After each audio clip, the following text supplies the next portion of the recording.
दोस्तों नमस्कार। अब भारत के लोग फ्रांस में की गई खरीदारी की पेमेंट यूपीआई के माध्यम से कर सकते हैं, क्योंकि अब फ्रांस में यूपीआई पेमेंट सिस्टम की शुरुआत हो चुकी है और इसी शुरुआत के साथ भारत और फ्रांस के बीच व्यापारिक गठजोड़ और ज्यादा मजबूत हो गए हैं। फ्रांस ने भारत के डिजिटल यूपीआई पेमेंट सिस्टम को इस्तेमाल की मंजूरी के साथ ही इसे वहां पर लॉन्च कर दिया। फ्रांस में स्थित भारतीय दूतावास की ओर से आयोजित गणतंत्र दिवस रिसेप्शन के दौरान एफिल टावर पर यूपीआई की औपचारिक ओपनिंग कर दी गई, जिसके बाद भारतीय पर्यटक वहां जाकर आसानी से पेमेंट कर सकते हैं। भारतीय दूतावास की तरफ से बताया गया कि यूपीआई को औपचारिक रूप से प्रतिष्ठित एफिल टावर पर विशाल गणतंत्र दिवस समारोह पर लॉन्च किया गया। बता दें कि भारतीय प्रधानमंत्री मोदी ने यूपीआई के ग्लोबल पहुंच के लिए घोषणा की थी। यूपीआई को वैश्विक स्तर पर ले जाने के लिए विजन के तहत अब इसे फ्रांस में भी लॉन्च किया जा चुका है, यानी फ्रांस में भारतीय पर्यटक घूमने जा रहे हैं वो वहां बड़ी आसानी से पेमेंट कर सकते हैं। बता दें कि भारतीय digital UPI payment system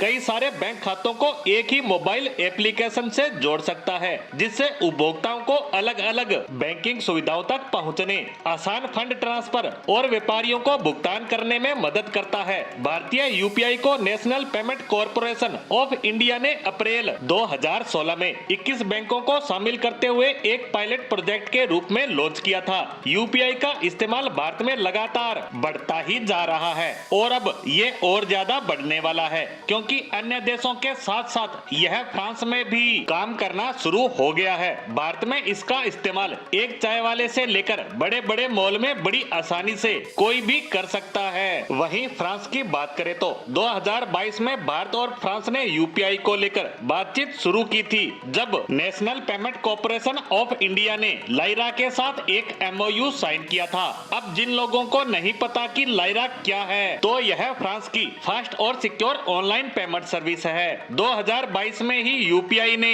Singapore की भुगतान प्रणाली पे नाउ के साथ भी समझौते पर हस्ताक्षर किए थे, जिसमें दोनों देशों के बीच सीमा पार लेन देन संभव हो सके। बता दूं कि 10 देश भारतीय यूपीआई पेमेंट सिस्टम से लेन देन करते हैं, जबकि फ्रांस 11वां देश बन गया है। जुलाई 2021 में भीम ऐप के जरिए ऑनलाइन भुगतान शुरू करने वाला भूटान पहला देश बना था, जबकि नेपाल ने मार्च 2022 में डिजिटल ट्रांजैक्शन के जरिए यूपीआई पेमेंट सिस्टम को अपनाया था।